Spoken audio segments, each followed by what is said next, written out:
అందరికీ నమస్కారం. నా పేరు రమా భాస్కర్ దేవరకొండ.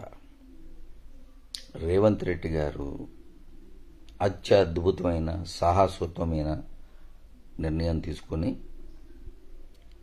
హైదరాబాదులో ఉన్న చెరువుల్ని కాపాడడానికి ఆయన మొదటి స్టెప్ వేశారు. ఈ స్టెప్ ద్వారా అనేక మంది బిల్డింగ్లు కూలిపోతున్నాయి,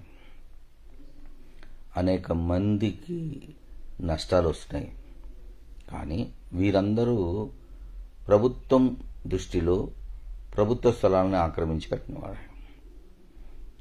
ఇవాళ మనం మాట్లాడుకునేది ఏంటంటే, రేవంత్ రెడ్డి గారు మొదలుపెట్టిన వాటికి ప్రజల నుంచి అనూహ్యమైన స్పందన వస్తోంది. అది ఎలా అంటే, మన పరిసర ప్రాంతాల్లో అక్రమంగా ఇల్లు కట్టారు, అక్రమంగా బిల్డింగ్లు కట్టారు అని తెలిసిన ప్రతి ఒక్కరూ తమకు తెలిసిన మాధ్యమాల ద్వారా కంప్లైంట్స్ని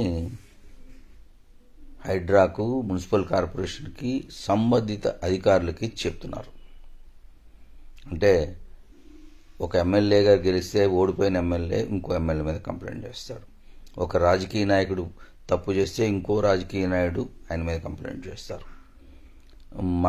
మనకి ఉన్న భేదాభిప్రాయాలను బట్టి మనకు తెలిసిన వాళ్ళు ఎవరైనా తప్పు చేసి అక్రమంగా బిల్డింగ్లు కడితే వారి మీద కంప్లైంట్లు చేస్తున్నారు ప్రజలు. అనేక మంది కాలనీ ప్రజలు అనేక నాయకుల మీద, అనేక మంది మీద కంప్లైంట్స్ హైడ్రాకు, మున్సిపల్ కార్పొరేషన్కు, సంబంధిత అధికారులకు చేస్తూనే ఉన్నారు. దీంతో మొత్తం హైదరాబాద్ నగరంలో ఉన్న అక్రమ కట్టడ ఓనర్స్ అందరికీ వణుకు ప్రారంభమైంది. ఇది నిజంగానే పులి మీద స్వారీ లాంటిది. రేవంత్ రెడ్డి గారు ఇవన్నీ ఆలోచించి నిర్ణయం తీసుకుంటారని నాకు తెలుసు. ఎందుకంటే నాకు ఆయన కొంతకాలం పాటు మిత్రుడిగా ఉన్నాడు, ఇప్పటికీ మిత్రుడే.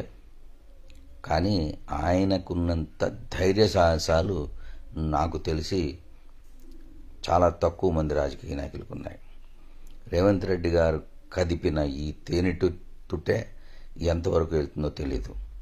కాకపోతే సమాచార విప్లవం ద్వారా ప్రజలందరూ తమకు తెలుసున్న వారి ద్వారా హైడ్రాకు, మున్సిపల్ కార్పొరేషన్కు, అధికారులకు కంప్లైంట్లు ఇచ్చి అక్రమ కట్టడాలని కూల్చివేసే కార్యక్రమంలో పాల్పంచుకుంటున్నారు. ప్రజలారా ఆలోచించండి, ఇది ఎంతవరకు హెల్ప్ జరుగుతుందో. Take care of you. God bless you all.